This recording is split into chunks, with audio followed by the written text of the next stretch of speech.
some dynamics that people don't like leaders, and I explain it all the time that this is a leaderless revolution simply because complex systems don't have they have structures, they don't have people who manipulate them. You see, you don't have right.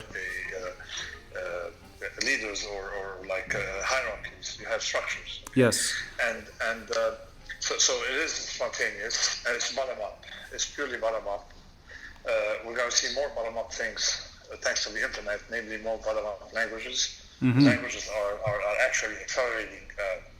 Even the English language is changing faster than usual. And then you also have. Of course, we're going to talk about Lebanese language or the Levantine language in general. Sure. And also you have currencies. You have cryptocurrencies. And the formation of these kind of credit tools is accelerating thanks to social networks, thanks to the internet. So this, of course, is going to mutate, but it remains. One thing remains. In my lecture at UAG, I asked people, I told them, listen, who's the most popular French person of the last, say, modern times, okay, and visibly De Gaulle. Mm-hmm. De Gaulle, what happened to De Gaulle after the election, after the war? They sent him back home. Yes. Okay? Yes. They told him to go take a vacation in Colombie les Deux Églises. He wrote his memoirs. And then they called him back for the war in Algeria. His popularity was dropped in peacetime. And every time he had troubles, it came back. Same thing happened to Churchill, and same thing happened to George Bush the first. Extremely popular, and of course his senator told him, listen, why don't you go to Texas, go back to Texas for a while, we don't need you after the war. So he was a one-term president in spite of a huge popularity. So, so people know how to have segmentation of groups in their mind. Like you like this guy for peacetime, and that other person if there's an economic crisis, and so on. Right. I was actually lucky because I got to watch your lecture at LAU in New York. It was available online, and I got to see you do your presentation here at Saint Joseph. And I just wanted to ask you, because I noticed that the audience that is most interested in what you're saying can be left wing, can be right wing. I mean, it's not exactly clear. I see. Okay, so I have this. When you start looking at complex systems, bottom up, you notice that a lot of people who self-define as left wing, in fact, are not left wing. Right. See? Right.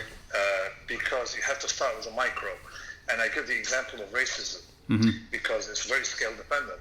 So a lot of people claim to be in favor of immigration and stuff like that, and then you go check on the person's lives, and you notice that they've never invited the Pakistani Uber driver to tea, okay, and so therefore they never hang around people of different classes or different intellectual levels. So so you notice that effectively when you look at them, they're not performing any kind of social justice around them, you see, personally. Right. And so therefore there is a scale effect. So and without scaling you cannot analyze anything. They're probably generally in favor of social justice in the macro, but not in the micro. And in a complex system, nothing works in the macro. You have to start with the micro, have a structure that starts with the micro. Yes. So this is why a lot of people who self-define, like for example, Arab nationalist, Arab socialist, pretty much you can, if you remove the verbalistic and the nonsense, they're extremely right-wing fascist groups who want to impose and coerce you into an identity, a national identity, a language, especially a dead language, and other things. So they're pretty much right-wing. So and there's another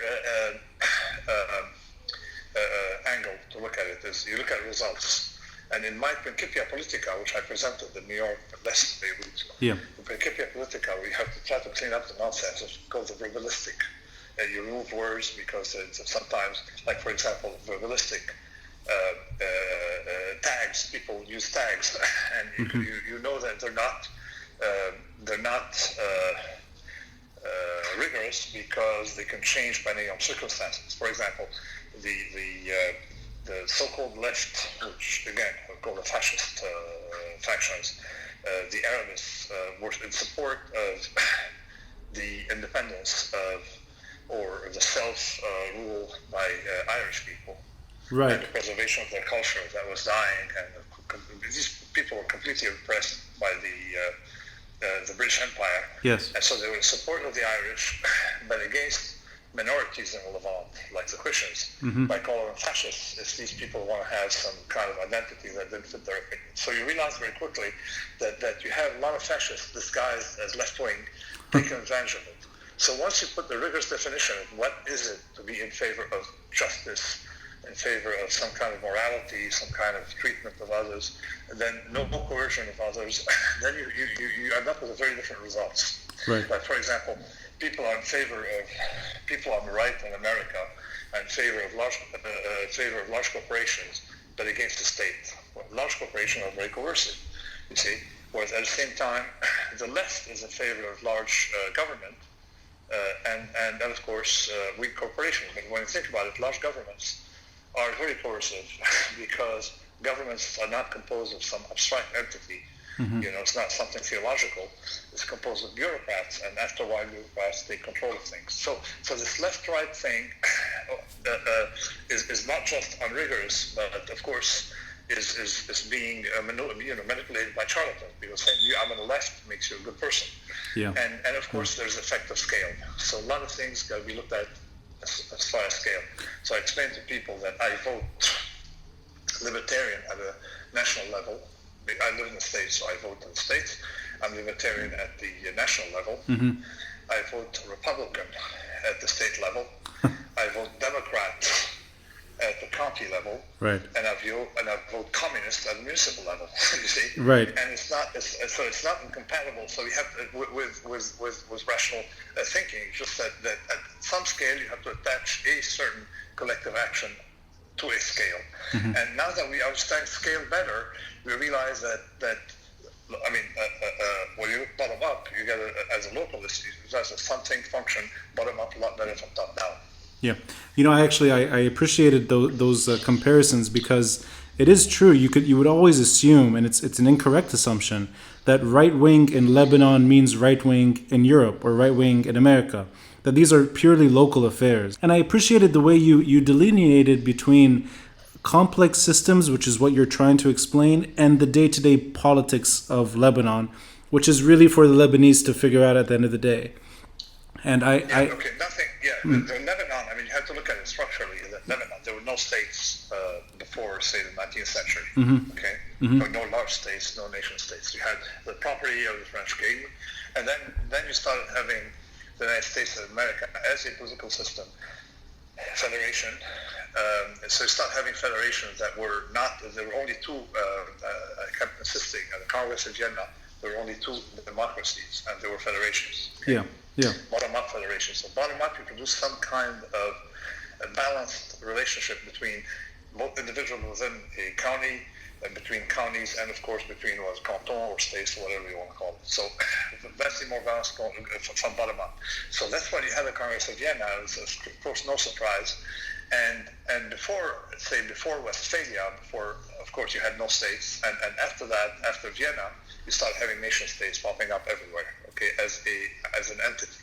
Yeah. The thing is, so nationalism, which I consider nationalism, define nationalism, which is why I'm against both French nationalism, Arab nationalism, all these things that try to eradicate the idiosyncratic behavior of groups in favor of a larger entity. So in other words, there's n of one, you, and n of infinity, the nation, and there's nothing in between. So in other words, you have direct allegiance to the nation. So nationalism, which to me is very oppressive, associated with fascism, with all kind of stuff. Yeah. So nationalism started to rise then. Before that, you had groups who liked one another, people who liked one another in a tribe, and things worked rather well in the past. So nationalism has been very destructive. Yes. And so I've had a lot of problems. As a statistician, I studied wars just to show that using more advanced statistical techniques, that effectively violence did not drop because of nation state, or at least did not rise. And I think, of course, it did rise monstrously. And let me give you an example. Italy was broken up in statelings and small states and the papal states and a few other areas. Same with Germany.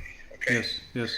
Italy in 5 centuries before unification of Italy, before we started having people, Italian nationalists, no different from the Arab nationalists. And then, of course, they took a language and imposed it on everyone. But except that the language was more used than Arabic. Anyway, so Italy had 5 centuries, and we can't count anything more than 35,000 casualties over 5 centuries of warfare. Continuous warfare. I mean, hundreds of wars. Okay, 35,000 casualties. And we're not even sure. The number is not one order of magnitude lower. Just to tell you that it was a lot of wars, but not really consequential wars. It was like skirmishes. Yes. Then you had the unification of Italy, and of course the first war, 1914. Italy loses 680,000 people. Okay, so 680,000 people were killed by the nation state. Okay. But that's actually that's a great moment to actually ask you this question. There's the persuasion to localism, and most of what you shared, and the almost the inherent need for a local solution. And I appreciated how you delivered that, because it's not just about language or about geography. You even pointed at a newspaper example.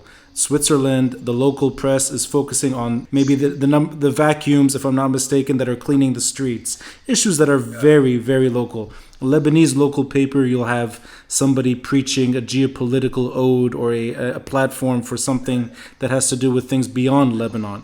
But I wanted to ask you, this example of Switzerland, which seems like an ideal model for a country like Lebanon. I'm just curious, stepping away for a moment and looking at it historically.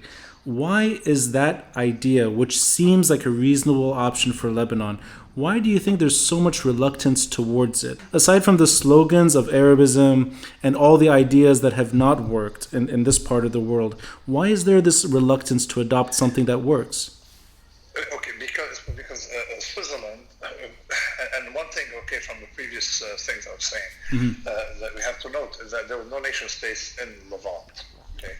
And there practically was almost no nation state in the Levant. Yeah. Okay. Yeah. Almost. Okay. One exception. Let's not discuss it. It doesn't concern us. Okay. Right. So you had city states. You had sort of totality worked very well, and I explained the differential between Aleppo standards of living in relation to Europe. It was vastly wealthier than Eastern Europe. Yes. Aleppo. Yes. Okay. And today, look at Aleppo compared to Athens or any city in Eastern Europe. Or Kiev. Okay, so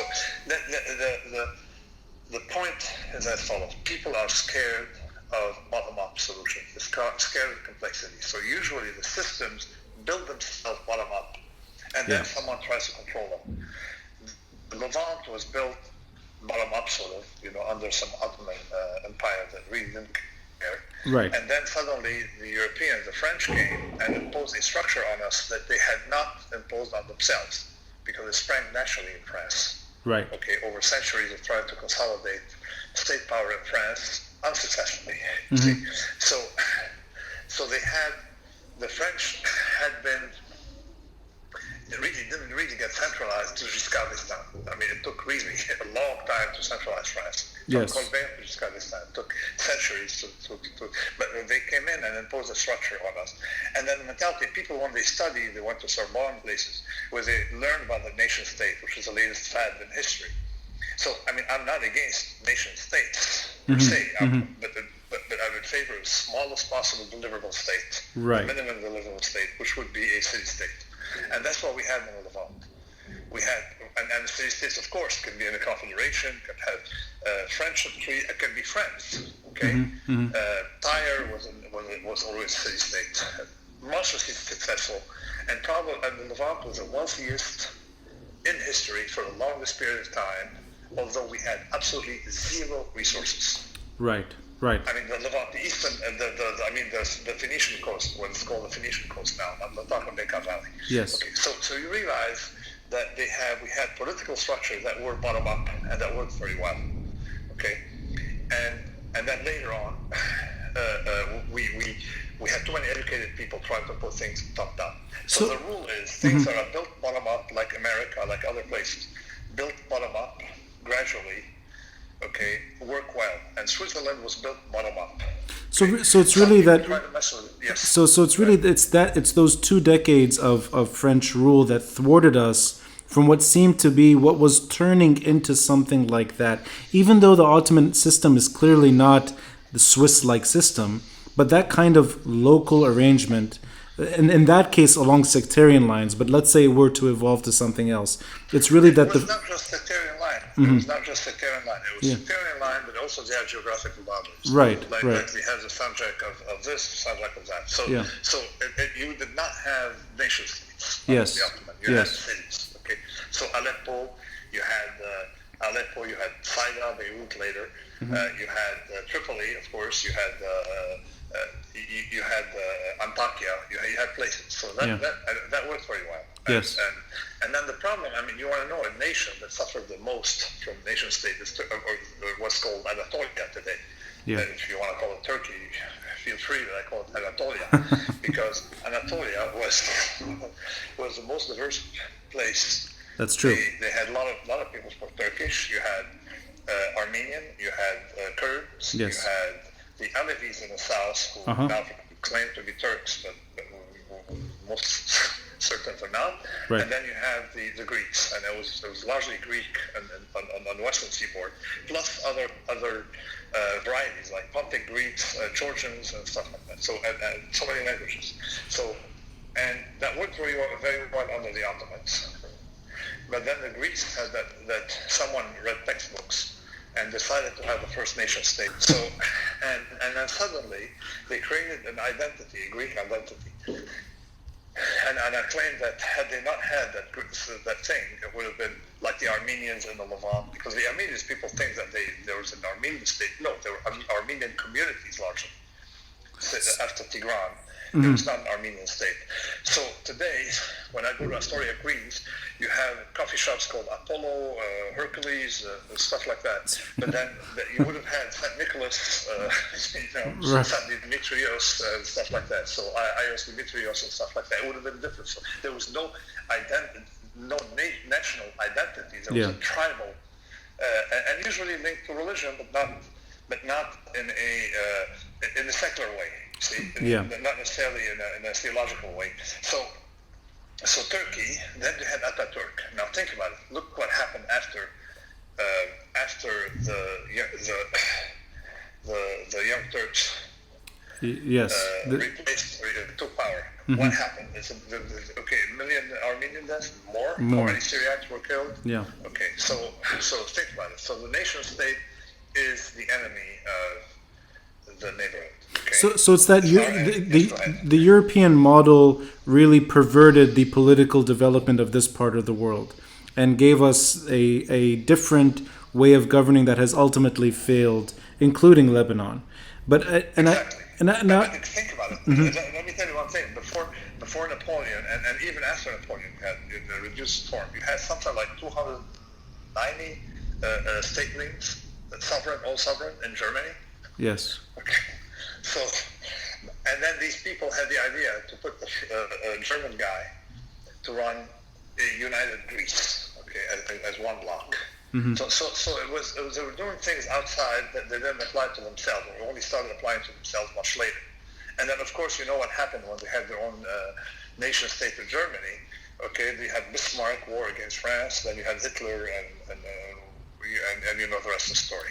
Sure. But can I ask you? Let me answer you on the second point. Why is it that people don't emulate the Swiss model? Yeah. It's very interesting, because that was the natural question that someone asked, and it turned out that when you ask people in Yugoslavia is like Lebanon. Yes. Okay, it has very poor regional boundaries, and of course you know what happened. Yeah. So and by the way, they speak the same language. They claim they don't. They speak the same language. I mean, the distance between their language is smaller than the distance we have between northern and southern Lebanon. Yes, okay? Absolutely. Yeah. So they speak the same language. They give it different names, different script. Now, the answer was the Swiss were not. they're not doing any proselytism for their system for some reason. They're not like into as Napoleon. Not Napoleon. Was it Napoleon that said they're making cuckoos? Okay. Or yeah, they're too busy making cuckoo clocks. They're not. They don't. Ideas are not their thing. You see. Yeah. So the Swiss themselves didn't quite understand why the model worked because it was parochial and they were not globalists, so they had no idea. And ironically, the person who saved Switzerland and kept it the way it is, Capodistria, is a person who messed up Greece by centralizing it. Did you see? So, but it's this. It's almost let me give you. No. Let me give you one thing for you. Sure. People to understand what I mean by why city-states are very powerful. The two most successful places on the Mediterranean today are Cyprus, especially East and Central Med, Cyprus, and Malta. Okay. Yeah. And Cyprus is vastly more successful than Greece, and Malta is vastly more successful than Tunisia. Okay. So and then take the Gulf. The most successful place in the Gulf is the United Arab Emirates. Okay. And so people, it's right in front of them. They realize that model of not necessarily canton, but city-states works much better. The problem is that there's something my most successful piece ever. Actually, I wrote it standing up one day. Okay, while waiting in line in Israel. Okay, the days when they had long lines. I wrote it standing up. Okay, so the called IYI, Intellectually Idiots. Okay. And it's my most successful piece. Had something like 12 million downloads or something. I mean, most successful piece, most used. It's a chapter in Skin in the Game. And in it, I explained that these people can't find a coconut in Coconut Island. So what happens is that you have a structure of so-called intellectuals who, in fact, think that they're intellectuals, but they're a bunch of idiots with a lot of degrees. And of course, they have not been filtered out by history, and they're not even smart. I mean, when you look at the net contribution of these people, it's close to zero in academia. You see, so but they run the EU, they run a lot of things, and then, from their standpoint, there's something as elementary as why is it that Italy did worse after unification than before? Points like these, obvious points like these, they can't digest them. But okay, so then let's go away from this just a step further to just in general the neutrality of a country in a complicated region. Switzerland seems to shine at its best when it is able to neutralize itself from regional conflict, whether that's World War I, World War II, or for that matter any conflict that would have torn that country apart. They neutralized themselves effectively. Yugoslavia, unsuccessfully in the end, but under Tito, there was a neutrality that was enshrined in that country's history between World War I and World War II, and they seemed to be okay in those few decades, ultimately breaking apart. Lebanon has never experienced proper neutrality. Maybe there have been flickers of it every now and then. We initially had some neutrality, but forget about neutrality. The minute people are localists, as well as it's bottom up, the minute, like for a long time, the United States was, they've been dragged into war against their will twice. Okay? So, and then of course they developed a taste for it. But when you look at what things are built bottom up, the priorities are very different because you don't have what I call the moral hazard of having someone in office. Let's say that you're in office. Okay? Yeah. Let's say you're General Roney. Okay, General Roney. There you go. Okay, so in general is someone whose ego, compensation, everything is derived from war. You know the expression, don't ask a barber if you need a haircut. Okay, so a country that has a bunch of bureaucrats would definitely be dominated by globalists. I mean, not globalists in the sense of economic globalism or circulation, free circulation of people, but globalists in that talk on geopolitics. Yeah. Okay? It would turn into geopolitics. So and then of course with illusion of grandeur. So the mayor of a village, okay, his obsession is some other person trying to pick his spot. Absolutely, yeah.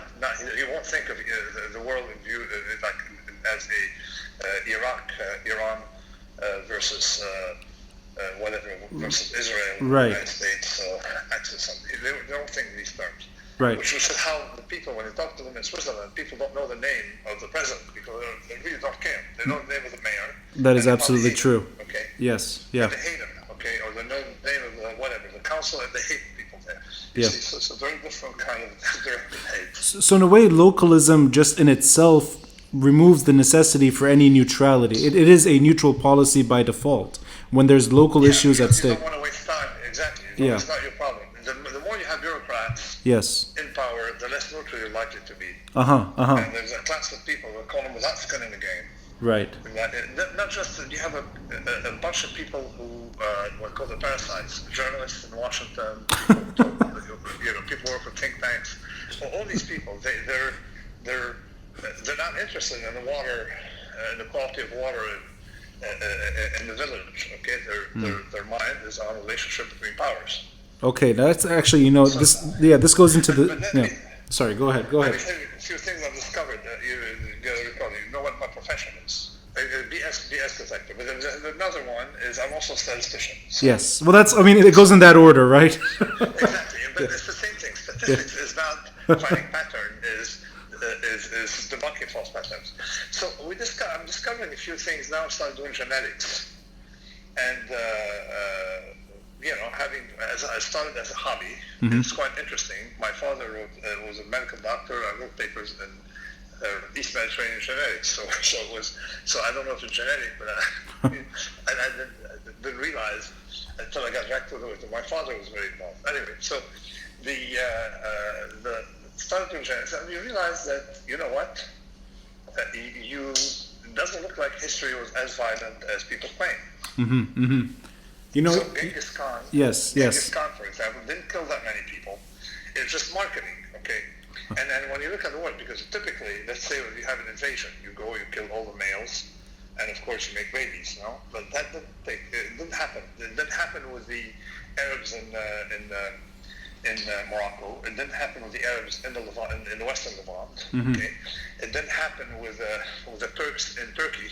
Okay, Yeah. the Turks in Turkey are not Turk. I mean, there's a very small minority of Turks in Turkey, of Turkic people. I mean, from the steppes. Mm-hmm. The rest are locals who changed language and ego. Okay, and identity and everything. Okay, so but they kept the same food, by the way. Anyway, so you have to realize that history is not that violent. But and one thing I mentioned in New York, when you read historians, what's the business of a historian is to find interesting things to talk about. Sure. And the interesting things at the time were wars. So it's like the memoirs of someone. Yeah. Is it the hospital nurse in a Exactly. Yeah. In an emergency room describing life in New York. Right. Okay? So you're going to be very biased. Yeah. So the history, and you notice even in nature, you don't have that many predators. And when I work with models of predator prey, you realize that you don't have a lot of predators. The systems don't need a lot of predators. But let me ask you then. This is like a parallel issue. I've never met in my recent years in attending talks or just in terms of people that insist on speaking the local dialect, Lebanese. I don't know anyone who has made it a personal issue. Local languages should be spoken where they're spoken, and no one should be ashamed of it. There's something I described as the empty suit. Yes. Or the ascender, typically. Right. And in Lebanon, you can identify an empty suit. Two characteristics. Wear suit and tie. Well, visibly, to be an empty suit, you gotta wear a suit. Okay, suit and tie, or some kind of formal dress, and then the second point is they speak in classical Arabic. So you got to talk to people like in the same language that you used to talk to your mother. So they don't say "Unzuri ya ummi min wara'a al-nafida." No, you say "Talai ya mami min." So when you start comparing sentences in what you used to talk to your mother versus what you used to talk to the press, okay? Yes, right. On TV, okay, when you compare them, you realize that you're pretty much 9/10 of the language away. I mean, these are not languages Right. that are mutually understandable. But there was something I was curious about. Maybe this is just your opinion on it. Is there any strength in the fact that Lebanese are able to, at a very quick instant, flip from Lebanese dialect to French to English to anything that is? Okay, so let me tell you. This came out of the fact that the Levant has always been diglossic or triglossic. So, in other words, people used Aramaic when it was the language of the rulers of the Levant. Okay, used Aramaic, but then still spoke a local language at the same time. One language was used in court, and we have the illusion that some languages were spoken because the inscriptions were written only by people who know how to read and write. So it's a big statistical bias. So I believe that the first statement I'm going to make, which shocks people, that Lebanese is not a dialect of Arabic. Okay, visibly, the vocabulary is of course has a lot of loan words from Arabic, but it's not a dialect of Arabic. Okay, for a simple reason that we probably gave more to Arabic than we took from it. You see similarities. So that's the first statement, and that's that it pisses off people, and when you look at it more rigorously, you notice that we don't have the same structure, we don't have the same plurals, by tone, which is closer to Aramaic.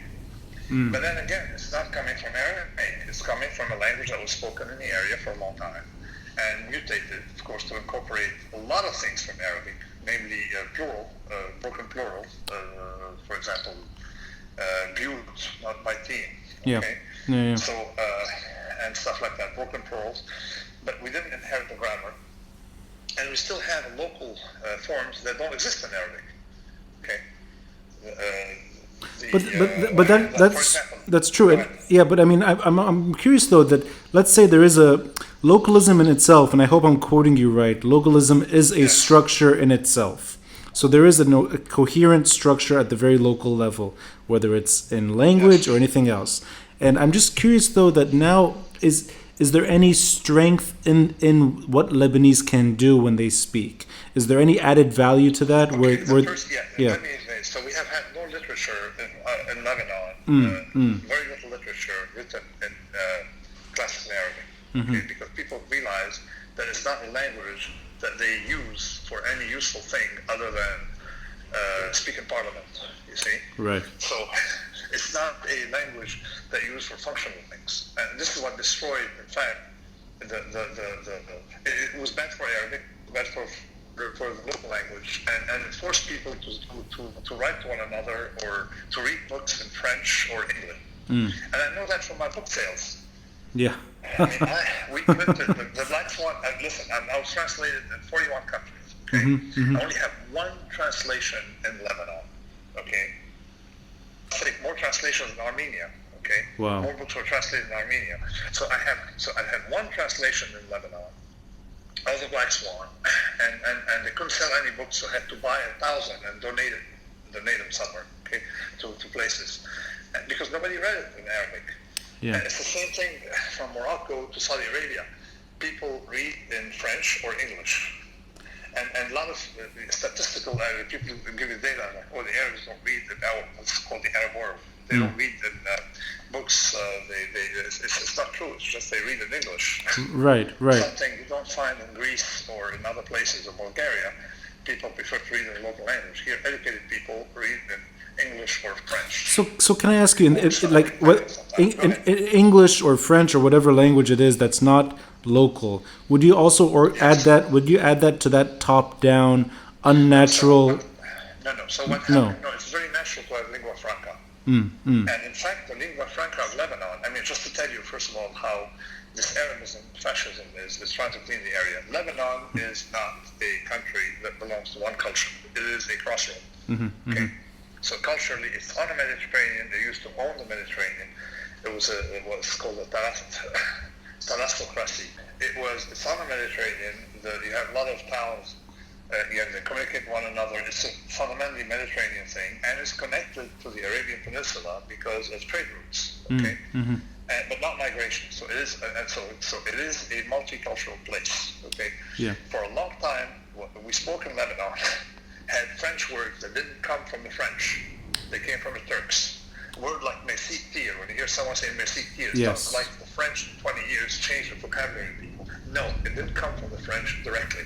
It came from the Turks. And we go to Armenia, they say merci. I think even in Iran they still say merci. Yeah, in Persia they say merci. And the Turk, I think, got rid of it with his tashakur or something like that. And the Turk got rid of it, but they still say pardon, merci, ascenseur, coiffeur, and stuff like that. So these words did not come. It came from the fact that any country, take any country that's like the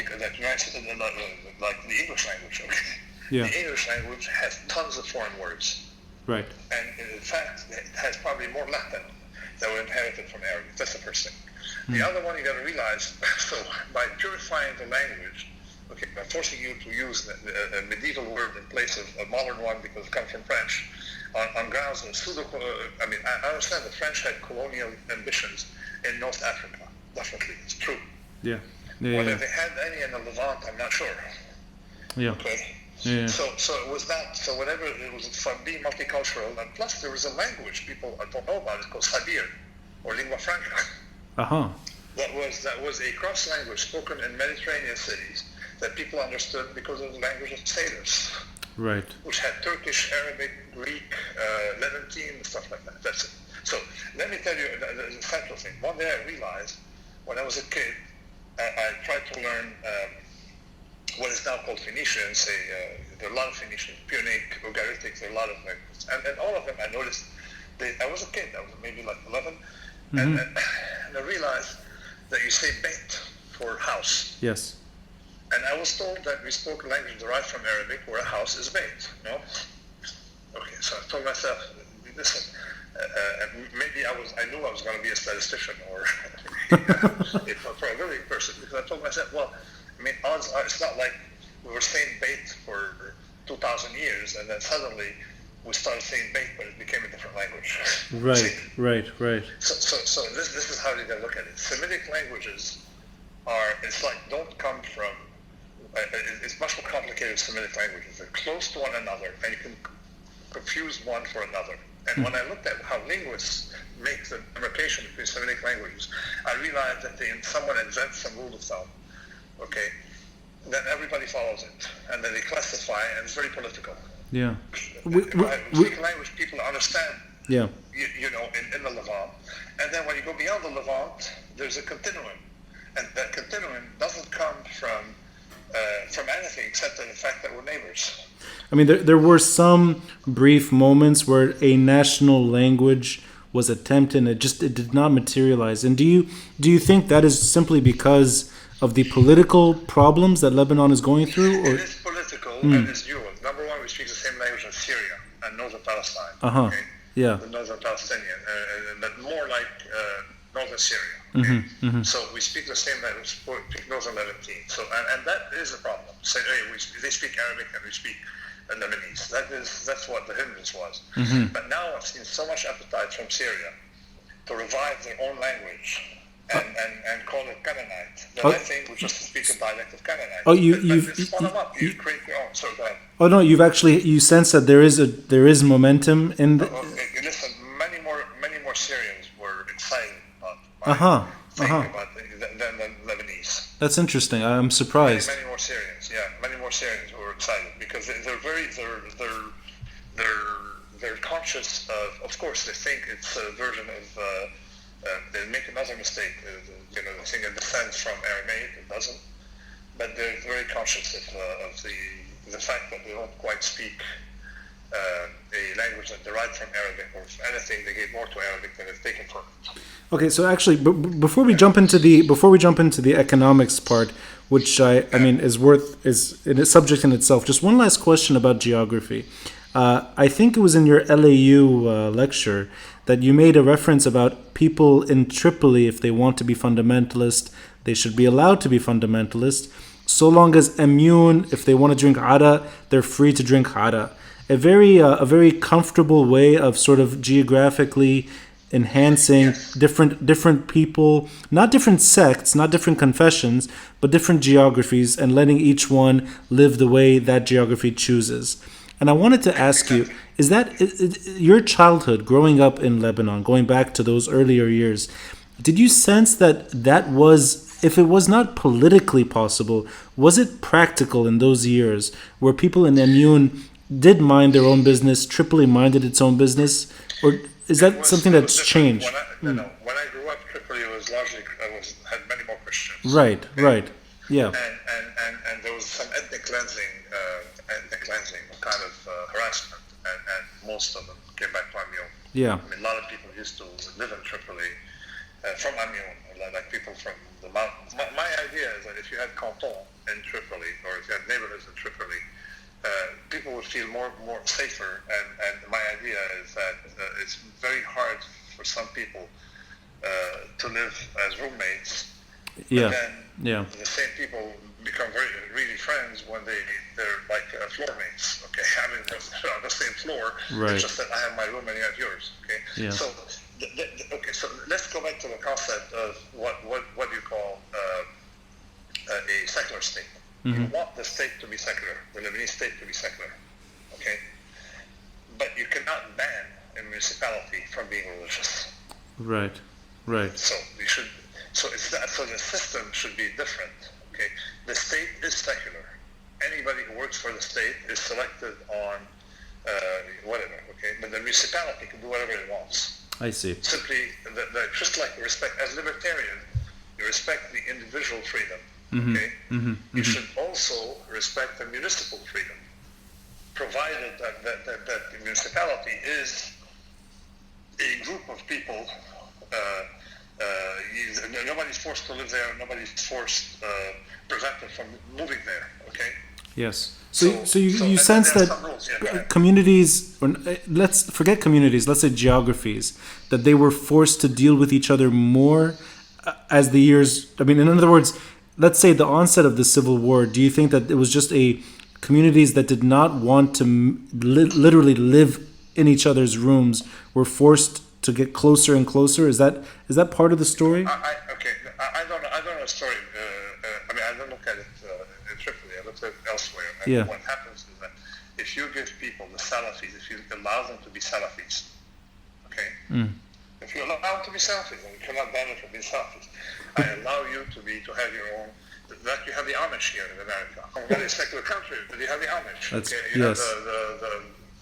have no electricity. They can Yeah. do whatever they want in their municipality, okay? So long as they abide by certain minimum number of rules. So that's my idea of anti-kumbaya. You don't create a stable state by asking people to sing kumbaya. Right. I'm personally secular. I would like the state to be secular, but I'm afraid of what I call Arab secularism, Arab socialism, because what happened is that, consider what happened in Egypt. Okay. Whenever you're secular, it means the majority is going to dominate the minority. Yeah. Okay. When you allow people to not be secular, then you solve that problem. And in Lebanon, we have 3 or more communities, and if you allow people to choose whether they want to be secular, it's their problem, not the problem of the state. You should never coerce people, or including municipalities, into a course of action. Mm-hmm. The fundamental rights is that you cannot coerce me into an identity. That's fascism, what they did in Germany. The Arabs are doing the same in Levant, okay? And other things. And then also, to go back to Lebanon multicultural. Tripoli was multicultural. Yeah. Okay? And Lebanon had a tendency to absorb other cultures. Mm-hmm. And Tripoli, even genetically, we've got people from Tripoli, they're largely Cretans. Okay? There's a lot of people from Crete in Tripoli, right? The gene pool. And some Crusaders. And so Tripoli is very, very, okay, so you cannot reduce something. And Lebanon was moved in the middle. When I grew up, early on, Lebanon was on the Mediterranean, and then suddenly they moved it to the Middle East. And then people talk about the region. Mm-hmm. Okay, I say, no, my region is the Mediterranean. My closest thing to us culturally is Turkey. Right. Okay.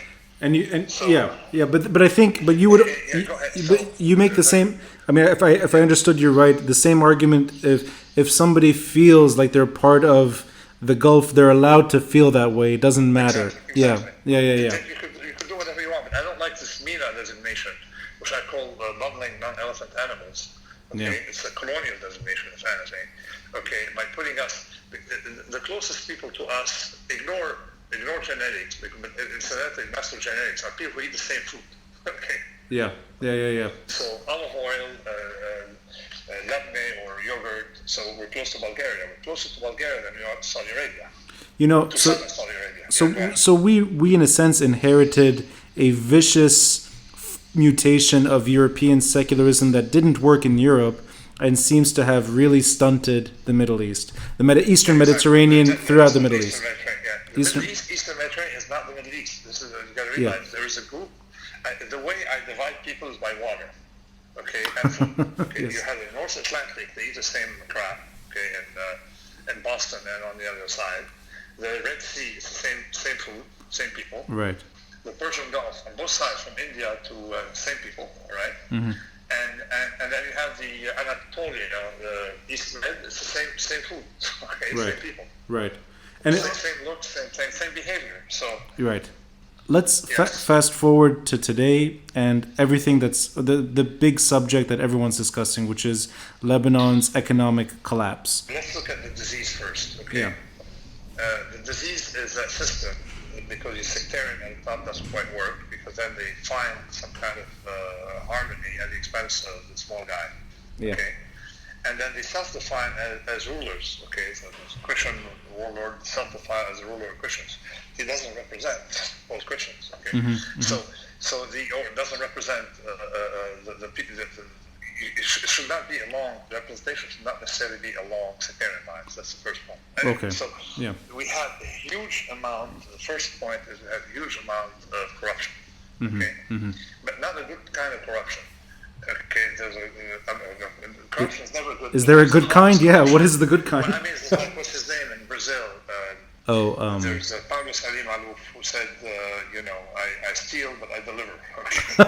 Okay, I that's- steal more than others, but I deliver yeah. better than others. Okay. So he said, that's the price. If you want someone good, you gotta have. So that was, but the Roman Empire had some corruption. Still, they always identified corruption as being bad.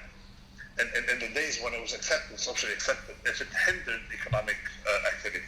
And in Lebanon, it did hinder economic activity. Now you want to figure out where was the corruption. Yeah. The corruption, visibly, was not in the political system, although there was planning. It was anchored deeply in administrations, with all the red tape and the burden they put on you. Okay, so because the dangerous person is never the minister; it's always the director of the ministry, been there for 30 years, and they know how to stop you from doing whatever you want to do. Okay. So these, and of course they're going to be very legalistic. Whenever you have a discussion with them, they can slow you down. Okay, so decentralization takes care of much of the problem. It transfers the corruption to the municipality, and people know how to deal with local corruption. Okay, so even on the economics, you would advocate for a really like a dismantlement of the way the central bank works and that kind of. I mean, the central. Okay, no, let's forget about central bank. We'll get to it later. But Okay. The central state in Lebanon has destroyed Lebanon in many respects. Okay, so the first one is it hindered economic activity. I mean, you can, and of course you can see how municipalities, when they try to do things, let's say exactly, they can deliver electricity. Central state cannot. Okay? Right. So the other problem that we've had is that we started running a small deficit. Okay, and then very quickly, the central state became the main borrower in Lebanon. Okay, Yes. or actually not the main borrower, but the 70% of every penny borrowed in Lebanon is borrowed by the state. Yeah. Now, the job of the state is to help economic activity, not to crowd out economic activity. So, for example, the state now starts borrowing at 12% in dollars, the central bank in dollars, okay, or more than 12% in dollars, and made it practically impossible for anyone to run a business.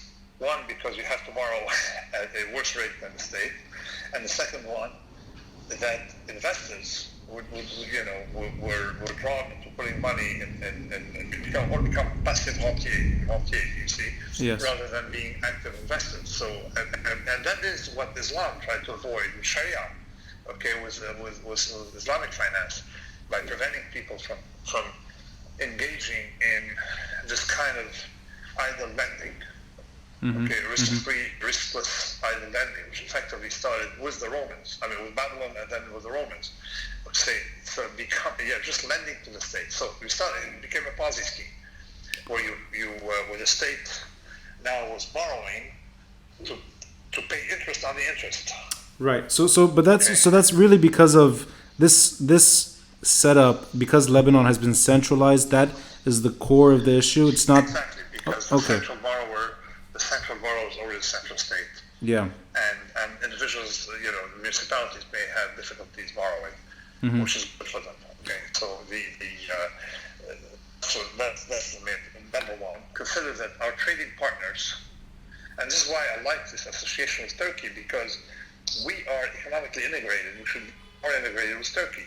Turkey, Greece, they're our neighbors, but they're also the people with whom we have commercial exchanges. Okay. Yeah, but So when you think about it, they value their currency big time. That's true. And no Lebanese went with empty suitcases to Turkey, and the Turks can't afford to come to Lebanon. Right. But okay, so this is an amateur question. I apologize in advance. I want to ask you, why doesn't the PEG system work? What is? Is it simply because of incompetency? Is that it? No. Okay, no. Let me explain the PEG. There are two kinds of PEGs. There's a PEG there's the PEG that you do when you're in Saudi Arabia and you have your receipts in dollars. Exactly. Yeah. To avoid confusing people, because all your receipts in dollars anyway, so you have a PEG which is effortless to maintain. Right. And not risky. Okay. And then you have the second type of PEG, which was applied in Argentina for a decade, and tripled the unemployment in Argentina. And of course, he abandoned it. The PEG in Argentina was, like Lebanon, a weak currency. Tried to PEG. Okay. And you see, I was a foreign exchange trader for a long time. Yeah. And I've seen PEGs. Usually, I've seen how they break, and usually you're vastly worse off later than you were before. Okay. Whereas when you manage a currency, just like there was a European monetary system before the euro, where they were managing currencies within a certain band. And you had a weak currency like the drachma and the lira and the peseta, and then you had strong currencies like the Swiss franc was not part of Europe, but people indexed to it, and the Deutschmark was the Deutschmark, and then of course the Dutch guilder, and then you had in the middle you had the French. Okay, so you had, so they would not, these currency would not devalue sharply, but they can weaken progressively with some kind of cost of living adjustments for everyone, and no panic. Okay. And the band, of course, you'd have devaluation where they would change the band on the occasion. Yeah. Okay? Yeah. So I saw that, and we should have gone that route, okay? Not the one that we have, because it made no sense to have a PEG. Okay. Now we were getting a lot of dollars from the diaspora, and from whatever. Okay. Yeah. And the thing started to dry out. Okay. The first thing to do is you abandon the PEG for a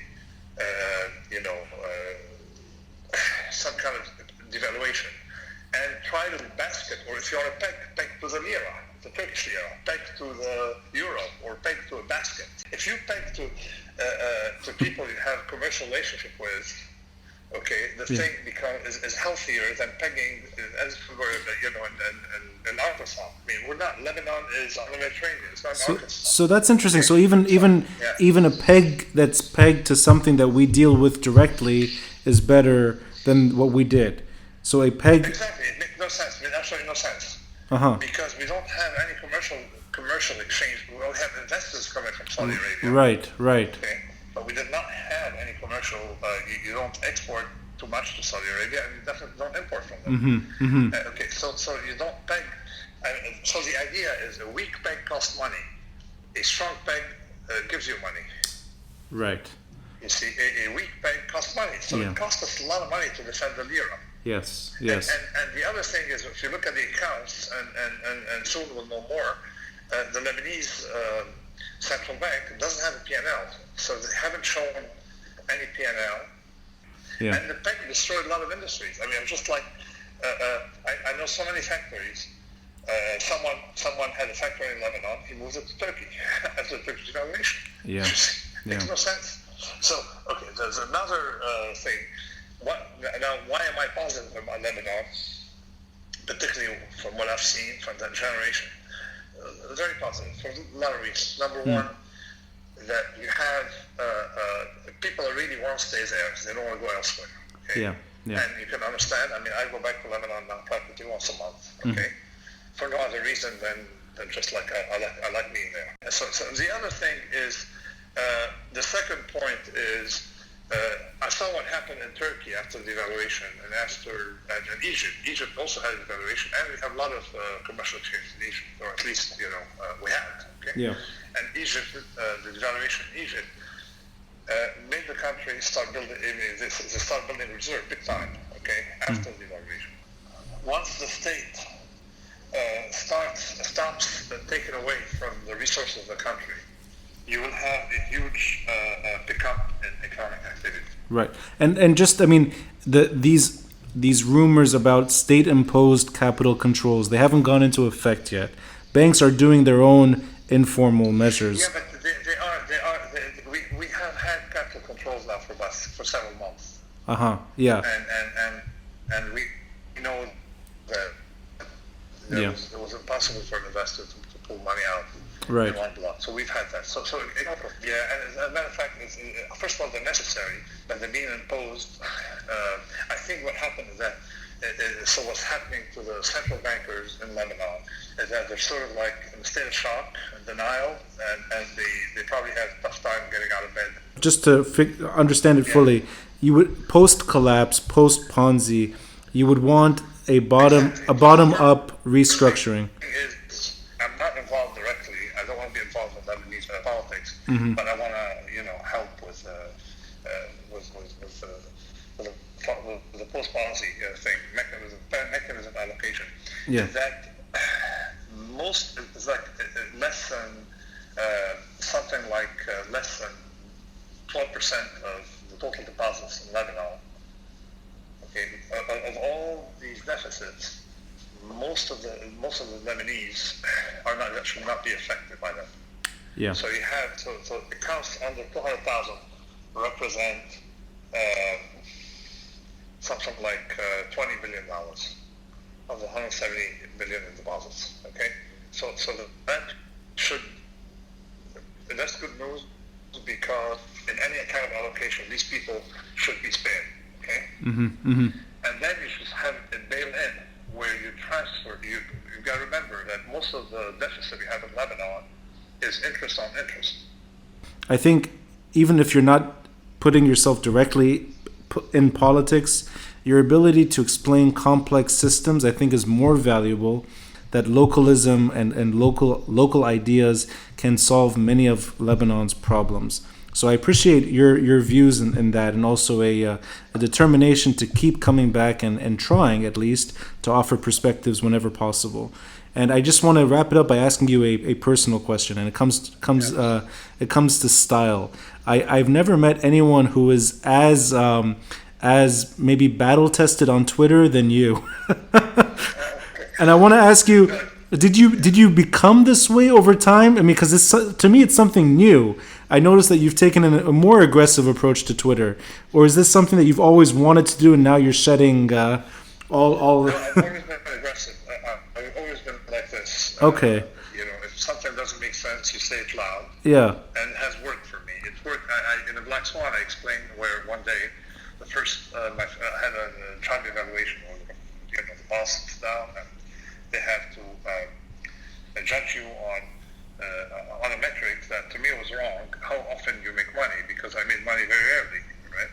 Right. So I took the piece of paper and I tore it in front of him on the table, and then I looked at him. The guy was shell shocked. Okay, and I, so that was it worked. You also got to remember one thing. I was jailed in Beirut as a kid for attacking a policeman with slab of concrete during demonstration. Demonstration. Yeah. Okay, so it was a demonstration in the 70s, 75, right before the war. Mm-hmm. So, I don't know, being aggressive, so long as you don't blink, you're okay. But I think sorry, yeah, go ahead. I've heard you say it on occasion that you're friendly with the people and you're forceful against politicians. That you don't, And I think that's part of the reason a lot of people still come and want to hear what you're saying. I mean, your event because they trust you. Another thing I've discovered from cursing, okay, that I was, subjected to a lot of smears, the smear campaign by Monsanto. They hired a PR firm. There's public information now at the time people didn't realize, and then to attack me. Sorry, that's when you were writing Black Swan, or is that more recent? No, that was recent. That was, I did something against Monsanto, in 2015, 2016. I see, yeah. And this is where, my obsession is firms that get too much power, and then they start hiring PR firms and attacking those who probe into their habits and the risks they transfer to society. Mm-hmm. Okay, so Monsanto hired a PR firm. Yeah. So, and they started attacking me. Then I realized that they were focusing, that the idea of cursing online or being rude is makes it easy for them to just focus on that. Okay? And in a way, by attacking me for being rude and egomaniac, narcissistic, stuff like that have absolutely no meaning, and that's not true. But I helped them by attacking me on that, made people go to our paper on a precautionary principle. Okay, we're exposing Monsanto and GMOs. So in a way, they mark it. So I realized that if I say about someone he's arrogant, it means that he's not a bullshitter. Okay, if I tell you this guy's an egomaniac, it means he's not a bullshitter. If the guy is a bullshitter, that's what you say first. I see. No? I see. Yeah. So this is why it worked. So and then you realize that if you think you're right, you should not back down. You should keep going. So because there's no point. So in your face, go keep going. So that's it. If you're attacking people, if they're harmful, and at the same time, you get, it doesn't prevent you from being nice and fight life, but not with them. So the mafia was not removed by people who were doing group therapy. You had to, when you have vested interests by groups, you got to go at them, hard, directly, and let people know that you're not gonna back down. Nassim, it was great seeing you in Beirut, and really thank you for your time.